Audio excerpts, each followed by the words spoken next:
सर्दियों की हल्की धूप थी। आसमान नीला था, लेकिन जमीन पर जिंदगी का रंग फीका पड़ चुका था।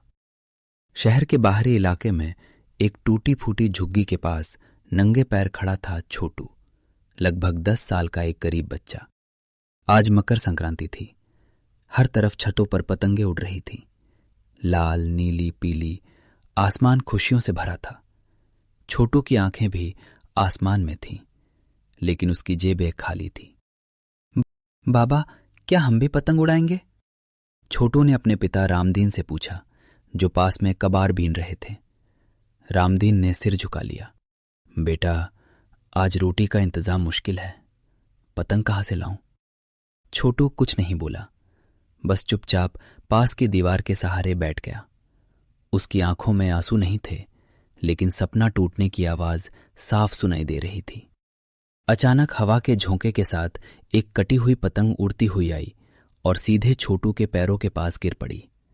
वो पतंग पुरानी थी, फटी हुई थी, धागा उलझा हुआ था, लेकिन छोटू के लिए वो किसी खजाने से कम नहीं थी। बाबा, देखो पतंग! छोटू खुशी से चिल्लाया। रामदीन ने मुस्कुराने की कोशिश की। टूटी है बेटा। छोटू बोला, कोई बात नहीं बाबा, हम इसे जोड़ लेंगे। रात को झुग्गी में मां सीता ने पतंग को देखा और कहा, ये पतंग कुछ अलग सी लगती है।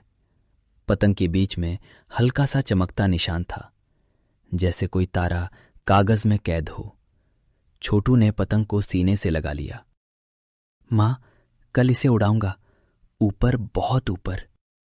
रात को छोटू ने सपना देखा। पतंग उससे बात कर रही थी। अगर सच्चे दिल से चाहो तो मैं तुम्हारी किस्मत बदल सकती हूं। छोटू नींद से उठ गया। उसका दिल तेज धड़क रहा था। सुबह छोटू छत पर नहीं, झुग्गी के खुले मैदान में पतंग उड़ाने लगा। पास के अमीर बच्चे हंसने लगे। अरे देखो, गरीब की फटी पतंग, ये उड़ भी पाएगी? छोटू ने किसी की नहीं सुनी।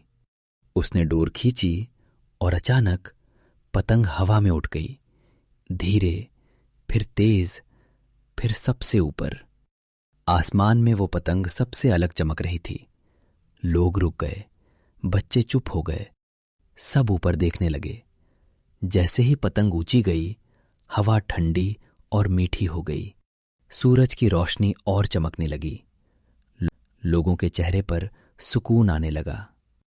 छोटू की डोर पकड़ते ही रामदीन की आंखों से आंसू बहने लगे। उसी समय एक अमीर आदमी, मलिक साहब, वहां आए। ये पतंग किसकी है? उन्होंने पूछा। छोटू डरते हुए बोला, मेरी। मलिक साहब ने कहा, मैंने जिंदगी में ऐसी पतंग नहीं देखी। इसे मुझे बेच दो, मैं तुम्हें बहुत पैसे दूंगा। रामदीन घबरा गए। इतने पैसों से तो घर बन सकता था, इलाज हो सकता था, भूख खत्म हो सकती थी। लेकिन छोटू ने डोर कसकर पकड़ ली। नहीं साहब, ये मेरी खुशी है। लोग हैरान रह गए। अचानक तेज हवा चली, डोर हाथ से छूटने लगी। छोटू चिल्लाया, नहीं, मेरी पतंग! पतंग आसमान में और ऊपर चली गई और जाते जाते एक सुनहरी रोशनी पूरे मैदान में फैल गई। अगले दिन रामदीन को स्थायी काम मिल गया। मां की बीमारी ठीक होने लगी।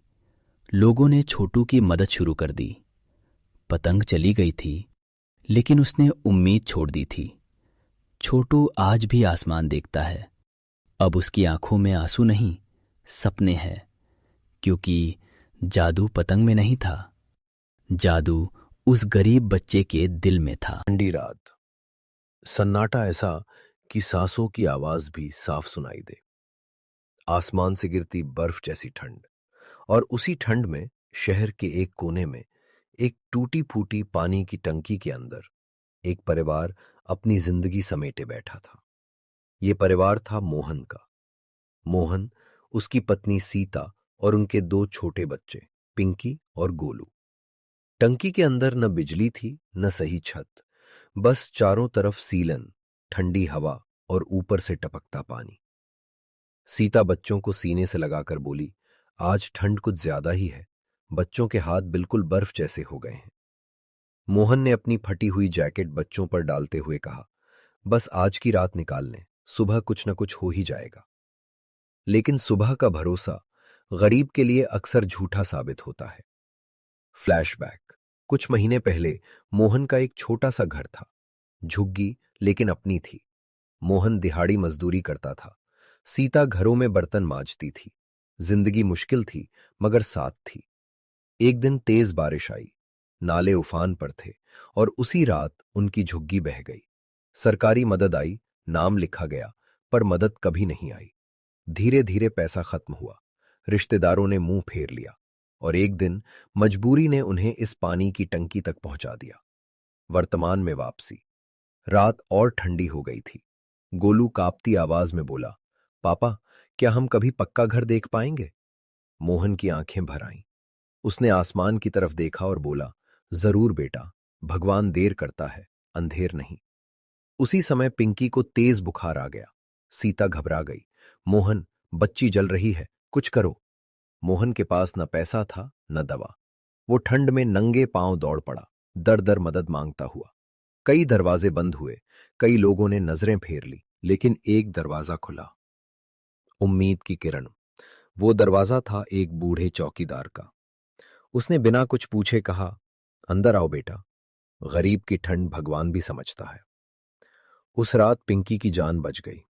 सुबह एनजीओ वाले आए, परिवार को अस्थायी घर मिला और बच्चों का स्कूल भी शुरू हुआ। मोहन आज भी मजदूरी करता है। घर छोटा है लेकिन छत पक्की है।